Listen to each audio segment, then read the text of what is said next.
इस कार्यक्रम के पुण्यार्चक हैं गुणायतन परिवार। भारतीय वसुंधरा रत्न गर्भा रही है और इस धरा पर समय समय पर ऐसे अनेक महान आत्माओं का आविर्भाव हुआ जिन्होंने अपने व्यक्तित्व और कृतित्व से इस राष्ट्र को सींचा है और उनके सिंचन से इस राष्ट्र में जो वृक्ष विकसित हुआ है, जिसने बट वृक्ष का रूप धारण किया और संपूर्ण विश्व तक जिसकी छाया पहुंची है, वही भारत की मूल पहचान है, वही भारत की मूलभूत संस्कृति और इसका सांस्कृतिक गौरव अनादि काल से रहा है और हमें आगे भी उसे बनाए रखने की आवश्यकता और अपेक्षा है। आज राष्ट्रीय स्वयंसेवक संघ के इंदौर क्षेत्र के सारे स्वयंसेवक बंधु यहाँ उपस्थित हुए और मुझे जानकारी दी गई कि इन दिनों राष्ट्रीय स्वयंसेवक संघ के द्वारा कुछ विशेष उपक्रम चलाए जा रहे हैं शताब्दी वर्ष की पूर्णता के अवसर पर, और उसका मूलभूत लक्ष्य राष्ट्र और राष्ट्रीयता का विकास है। आपके उसमें विभिन्न उपक्रम चल रहे हैं और मुझे लगता है कि इस प्रकार के उपक्रमों को प्रोत्साहित करना, संपुष्ट करना, आगे बढ़ाना आज युग की बहुत बड़ी आवश्यकता है। हमें ऐसे समय में बहुत गंभीरता से विचार करने की ज़रूरत है और अपने जीवन के क्रम को आगे बढ़ाने की आवश्यकता और अपेक्षा है। जब हम अपने देश की बात करते हैं तो हमारे देश का एक अतीत हमारे सामने आता है और जब हम वर्तमान को देखते हैं तो ये रूप भी हमारे सामने आता है। हमने जो शास्त्रों में पढ़ा है, विद्वानों के मुख से सुना और जाना है, उसमें हमारे अतीत का बोध हमें मिलता है जो बहुत गरिमापूर्ण रहा है। पर वर्तमान स्थिति पर जब कभी भी हम ध्यान देते हैं तो बहुत चिंतनीय दिखाई पड़ता है। हम सबका एक ही लक्ष्य है, अपने अतीत को वर्तमान में प्रतिष्ठापित करना। मैथिली शरण गुप्त की ये पंक्तियां हम सब के लिए बहुत प्रेरणादायी है। हम कौन थे, क्या हो गए और क्या होंगे अभी, आओ सुझाए बैठकर ये समस्याएं सभी। इसका जवाब भी उन्होंने आगे दिया। शानदार भूत था, भविष्य भी महान है। शानदार भूत था, भविष्य भी महान है, यदि सुधारे आज उसे जो वर्तमान है। हमें कुछ नहीं करना, वर्तमान को सुधारने का प्रयत्न करना है। आज भारत विश्व के विकसित देशों में अपना स्थान बना रहा है। अगर देखा जाए तो ये एक सुंदर पक्ष है,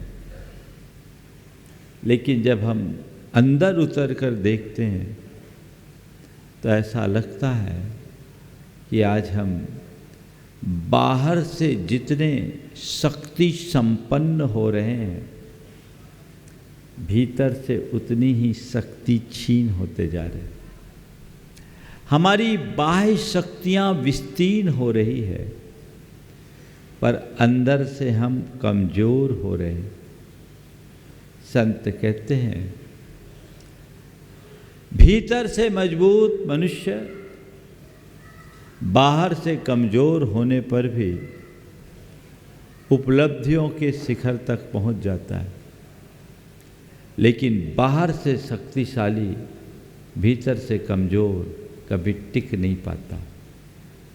हमारी संस्कृति हमें भीतर से मजबूत बनाने की संस्कृति है और हमें उस दिशा में प्रयत्न करने की जरूरत है।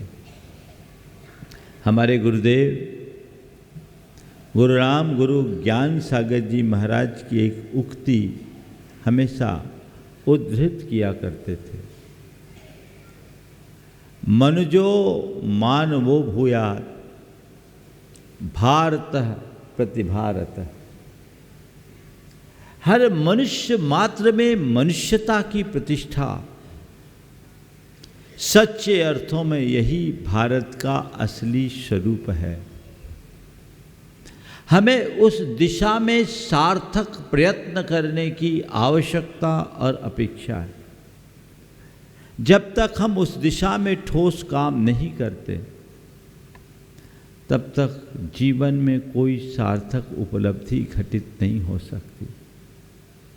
हम जब भारत के अतीत पर ध्यान देते हैं तो वो भारत हमें दिखता है जहाँ से वसुधैव कुटुंबकम का संदेश गुजरा। पूरे विश्व में वसुधैव कुटुंबकम का संदेश गया, जहाँ से जियो और जीने दो का उद्घोष हुआ, जहाँ सारे संसार को एक परिवार के रूप में देखने की भावना जगी, जहाँ आत्मोपौम्य की उदात्त दृष्टि प्रकट हुई, जहाँ सर्वभूतात्म भावना का संदेश अनुगुंजित हुआ, जहाँ से आया तुला पयासु की बात कही गई और ये कहा गया सबको अपने समान देखो, और जहाँ ये कहा गया ईशावस्यमिदं सर्वम यत् किंच जगत्याम जगत, जहाँ सब एक सत्तात्मक व्यवस्था के अंतर्गत मानी गई और सर्वभूतात्म भावना को महत्व दिया गया। आज उसी भारत के वर्तमान को हम देखते हैं तो तब बहुत तकलीफ होती है कि जिस भारत से विश्व बंधुत्व का संदेश गया, जिस भारत में वसुधैव कुटुंबकम की बात की गई, आज उस भारत में कुटुंब तो नष्ट हो ही गया, परिवार भी बिखर रहा है। इसका मूल कारण क्या है? आज 4 बातें आप सबसे कहना चाहूँगा, जिसकी आज पूरे विश्व को सबसे ज़्यादा आवश्यकता है। वह है श्रद्धा, सेवा, संवेदना और समर्पण। श्रद्धा, सेवा, संवेदना और समर्पण। अगर ये चारों बातें हमारे जीवन में आ जाए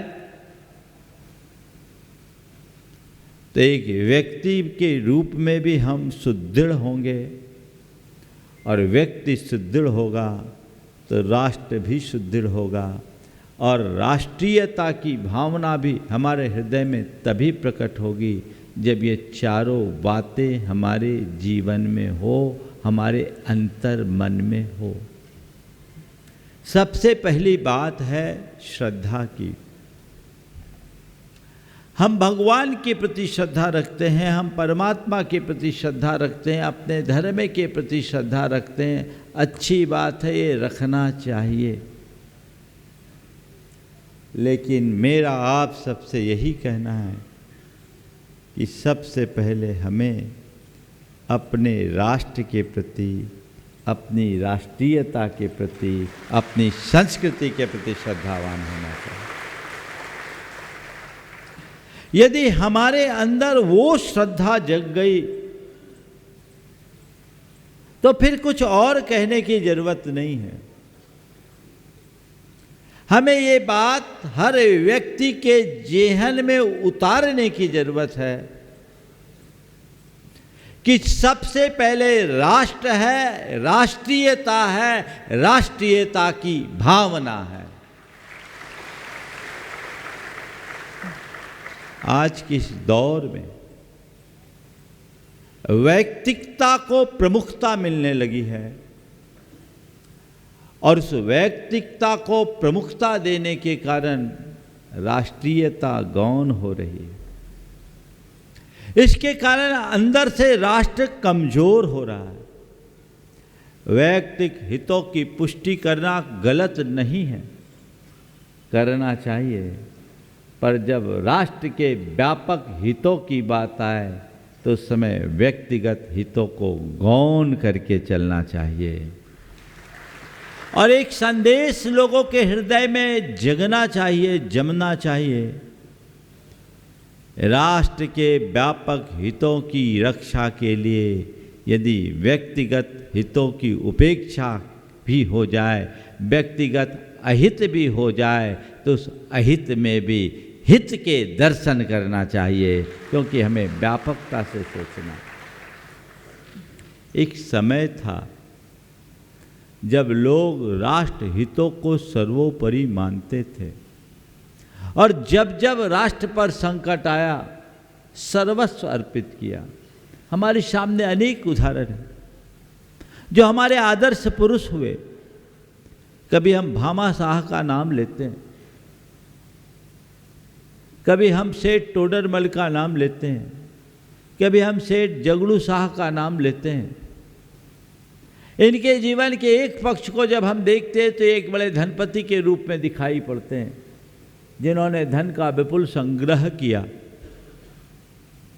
लेकिन जब इनके अंदर उतर कर देखते हैं और राष्ट्र के प्रति इनकी निष्ठा देखते हैं, मातृभूमि के प्रति इनके समर्पण को देखते हैं, तो लगता है इनसे बड़ा राष्ट्रभक्त, इनसे बड़ा देशभक्त, इनसे बड़ा देश प्रेमी या इनसे बड़ा देश सेवक इस संसार में कोई दूसरा नहीं, जिन्होंने एक और पूरे शिद्दत से धन का संग्रह किया तो दूसरी ओर उतनी ही उदारता से अपने धन का अर्पण किया, राष्ट्र को समर्पण किया, सारा खजाना खोल दिया।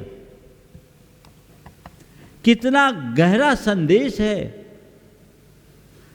आज मुझसे ज्यादा जरूरत राष्ट्र की है, राष्ट्रीयता की है। मैं रहूं ना रहूं कोई फर्क नहीं पड़ेगा, मेरा कुटुंब रहे ना रहे कोई फर्क नहीं पड़ेगा। राष्ट्र सुरक्षित रहना चाहिए, राष्ट्रीयता सुरक्षित रहना चाहिए। यही तो उनका आदर्श था। खोल दिया खजाना। ये उदारता जगनी चाहिए। कब जगेगी? जब राष्ट्र को आप श्रद्धा के रूप में पूजोगे, श्रद्धा के साथ स्वीकारोगे। भारत में अनेक धर्म हैं, अनेक पंथ हैं, अनेक परंपराएं हैं। सब अपने अपने आस्था के अनुरूप अपने अपने धर्म का, परंपराओं का पालन करें। पर मैं कहता हूँ सब धर्मों से अलग एक धर्म होना चाहिए, वो है राष्ट्रीयता का धर्म, जो सर्वोपरि धर्म। हमारा पहला कर्तव्य यही है, हमारा पहला धर्म यही है, वह है राष्ट्रीयता और राष्ट्र के व्यापक हितों की रक्षा।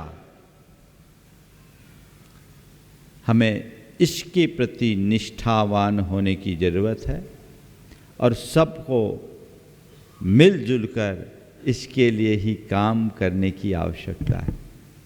हम वो भावना को जगाएं ताकि हम अपने देश के प्राचीन गौरव को फिर से आगे बढ़ा सके।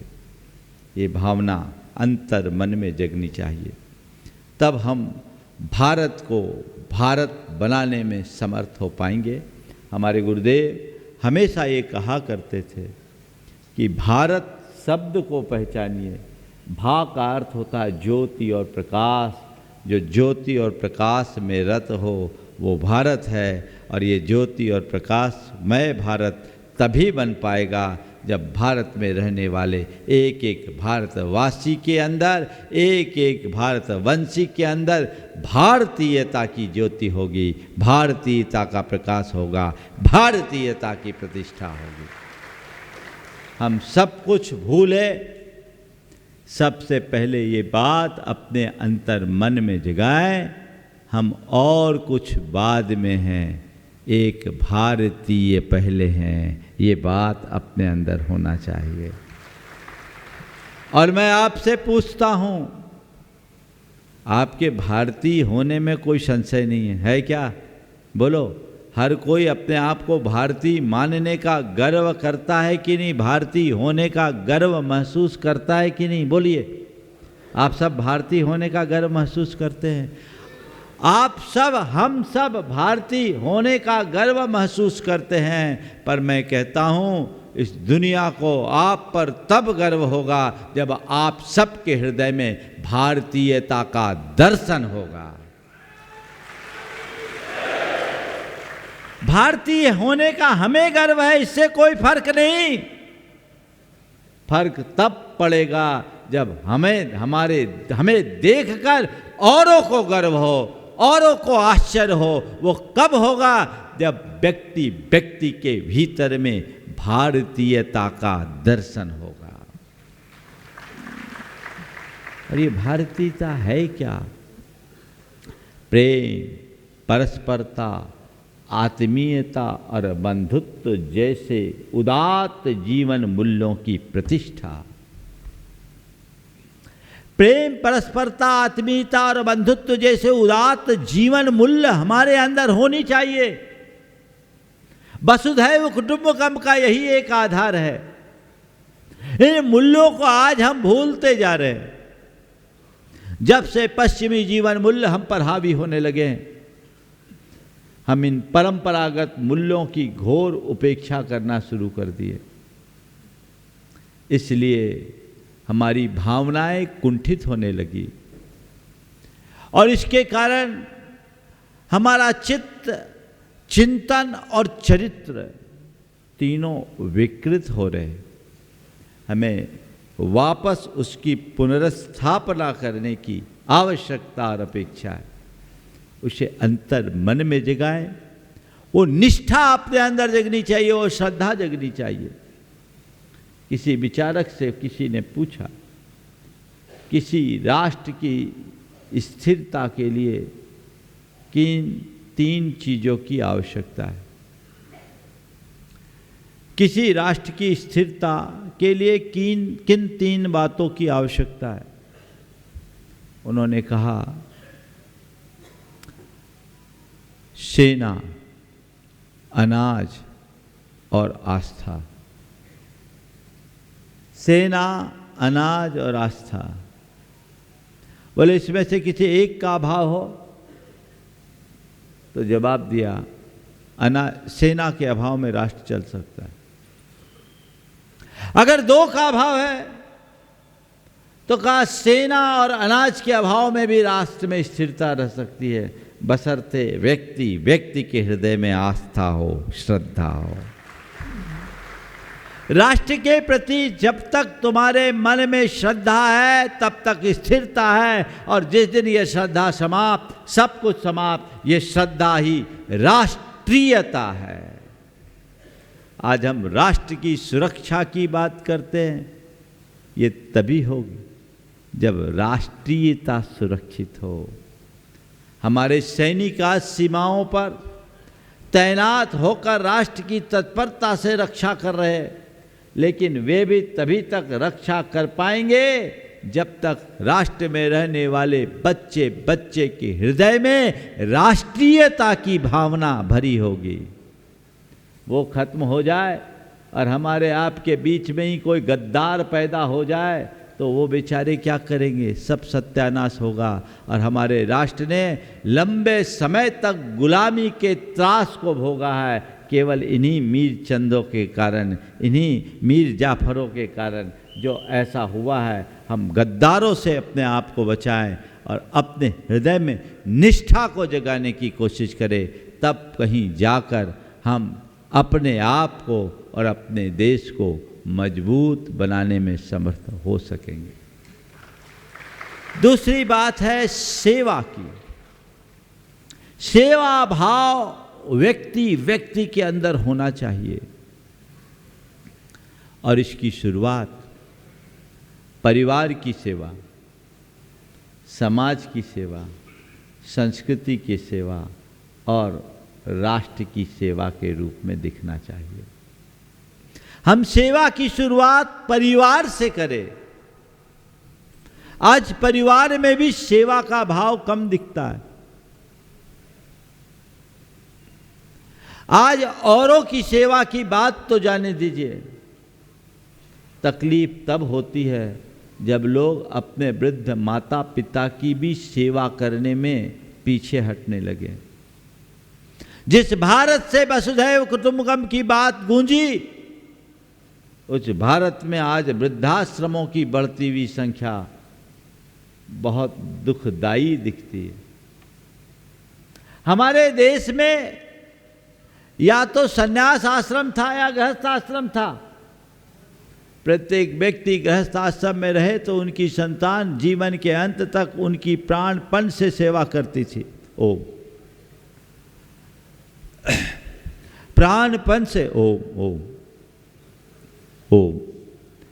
संतान उनकी प्राणपण से सेवा करती थी और अपने माँ बाप के लिए सर्वस्व अर्पित करने का आदर्श हमारे बीच रखा। आज उसी देश में अपने ही संतानों के कारण माँ बाप को वृद्धाश्रमों का मुंह देखना पड़ रहा है। इससे बड़ी विडंबना और क्या होगी? जिस देश में एक संतान श्री राम जैसे हुए, जिन्होंने अपने पिता के प्रण को सुरक्षित रखने के लिए वनवास को स्वीकार कर लिया, राज्य का घोषित उत्तराधिकारी होने के उपरांत भी उसका त्याग कर दिया, बिना संकोच के, रंच मात्र विकल्प के अभाव में। और आज के कलयुगी संतान ऐसी हैं जो चंद संपत्ति के पीछे अपने बाप को ही अदालत में घसीट कर ले जा रहा है। क्या सोच बन गई? वृद्धाश्रम में ले जा रहे हैं। एक युवक अपने पिता को वृद्धाश्रम में छोड़ा और जब छोड़कर आने लगा तो अपने पिता से कहा कि पिताजी आप मुझे कुछ कहना चाहेंगे?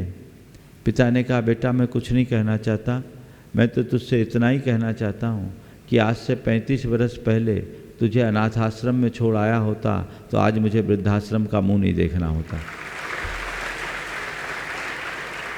आज से 35 वर्ष पहले मैं तुझे अनाथ आश्रम में छोड़ आया होता तो आज तुझे वृद्धाश्रम का मुख नहीं देखना पड़ता। मैं आपको क्या बताऊं, मैं ऐसे लोगों को भी जानता हूं जिसने अपने बाप को तो वृद्धाश्रम में रख छोड़ा है और हर साल अपने जन्मदिन में अनाथ आश्रम में दान देता है।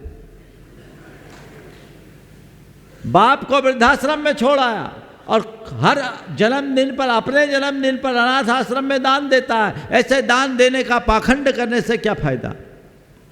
मैं तो आप सबसे ये कहना चाहूँगा, जो व्यक्ति अपने वृद्ध माँ बाप की सेवा नहीं करते उनकी सारी पारलौकिक की क्रियाएं व्यर्थ हैं, उनके दान धर्म का कोई अर्थ नहीं। क्योंकि असली देवता तो हमारे माँ बाप है। हमारे देश में तो मातृदेवो भव पितृदेवो भव की बात कही। कितना आश्चर्य होता है, कितना दुख होता है कि लोगों को सुबह से कुत्तों को घुमाने के लिए समय है पर अपने बीमार माँ बाप को अस्पताल ले जाने का समय नहीं। ऐसे लोगों को क्या कहेंगे? सोच की विकृति। सेवा भाव अंदर जगना चाहिए। हमारे देश में ऐसी भावना पहले थी कि किसी को खांसी आ जाए तो बाजू में जो बैठा उसका पीठ सहलाता था। अब प्राण निकलने को हो तो कोई पूछने वाला नहीं, ज़्यादा है तो चलो डॉक्टर को दिखाया, डॉक्टर को दिखा लो, दवाई खा लो, बस इसके अलावा और कुछ नहीं। केवल औपचारिकताएं शेष रह गई क्योंकि आत्मीयता समाप्त हो गई।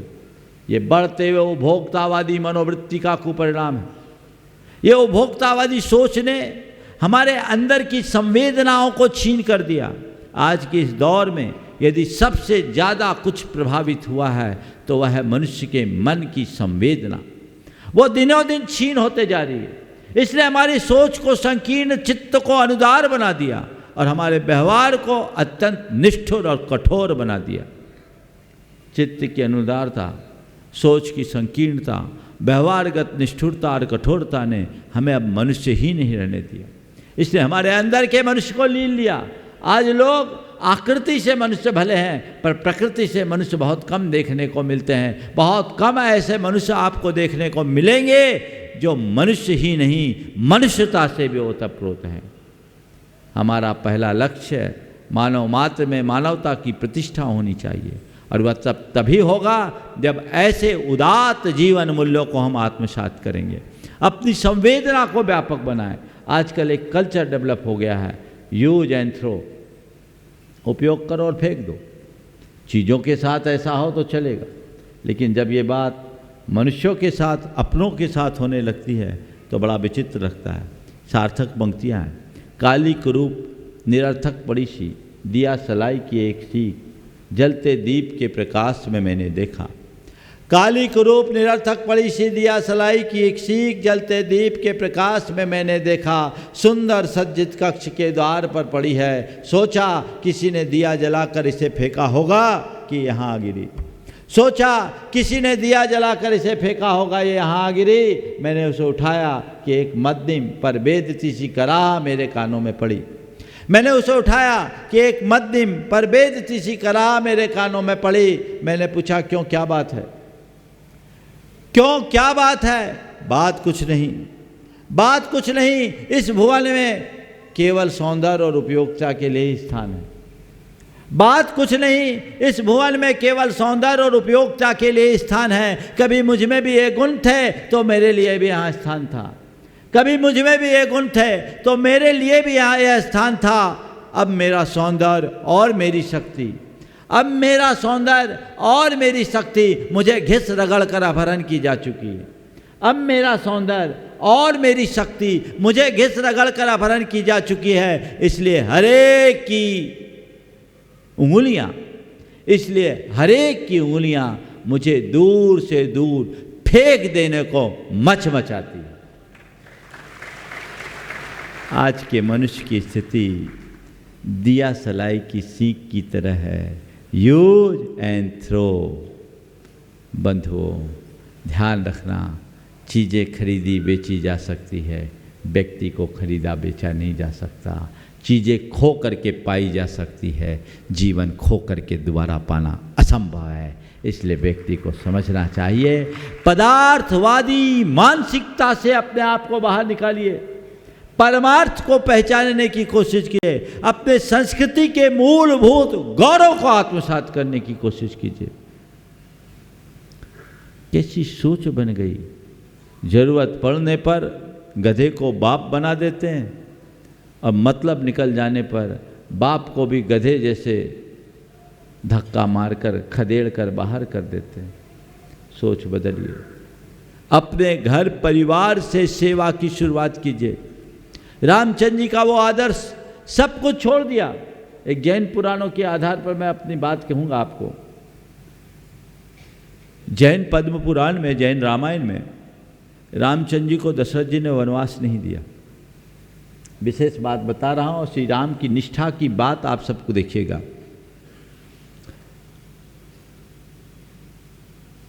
दशरथ जी ने केवल रामचंद्र जी से इतना कहा कि भरत को अब अयोध्या का राजा बनाना है, क्योंकि इन्हें एक ही मांग की थी जैन पुराणों के अनुसार। रामचंद्र जी ने सहज स्वीकार कर लिया कि भरत राजा बनेगा।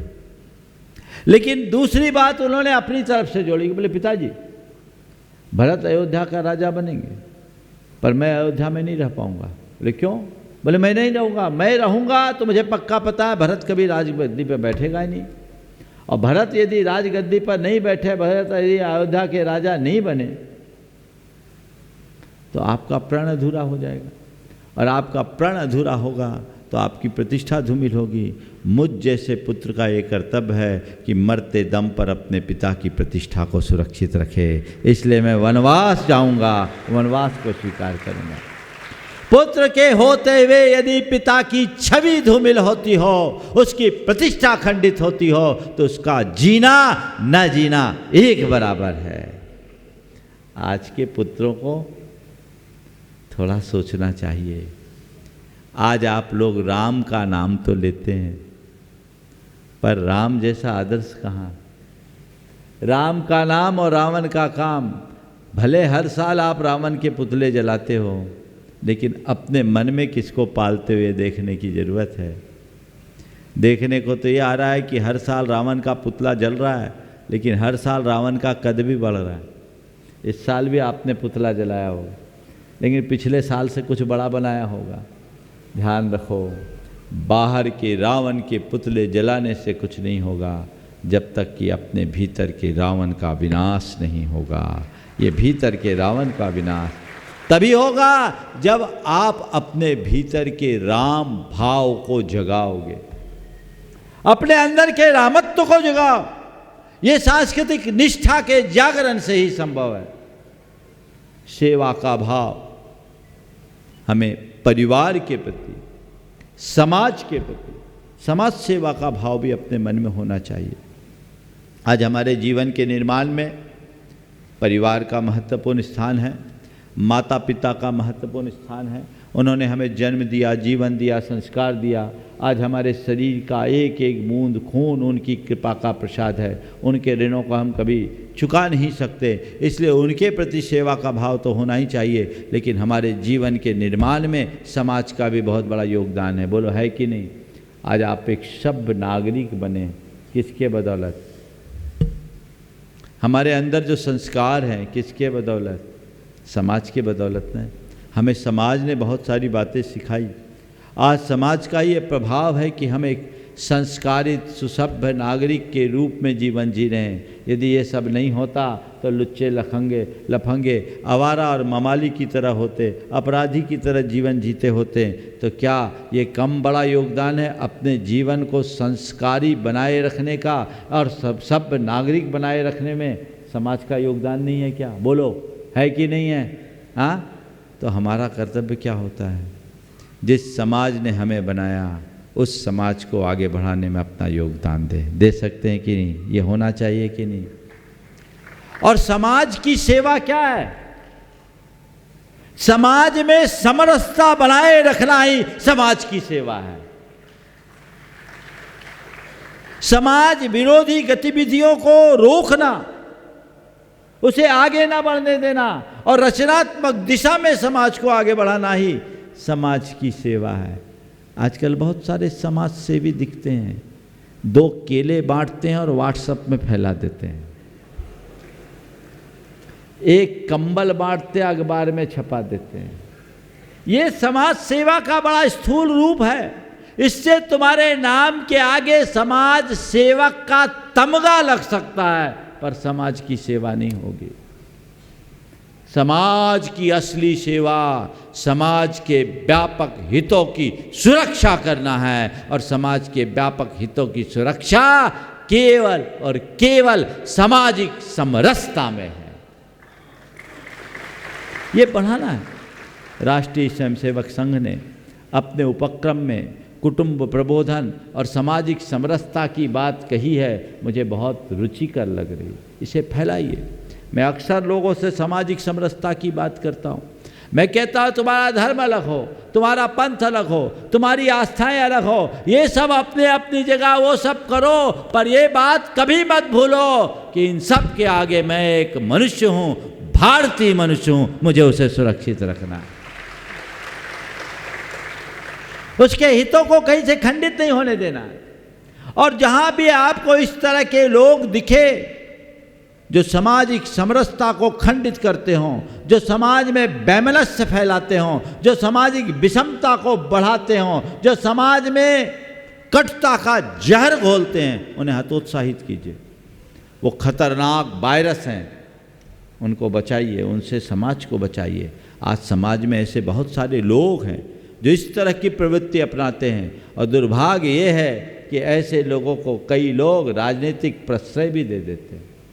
ये बहुत विडंबना की बात है।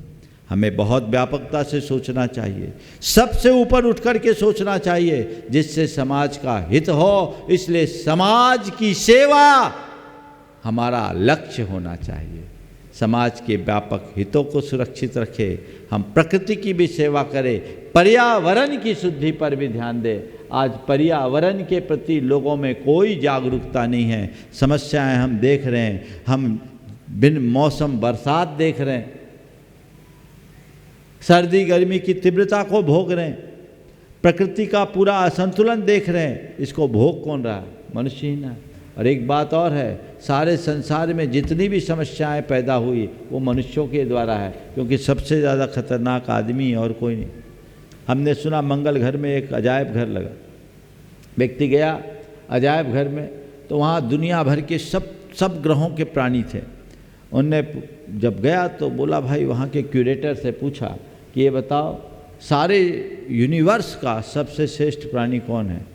ला के खड़ा किया तो देखा वहाँ एक आदमी था।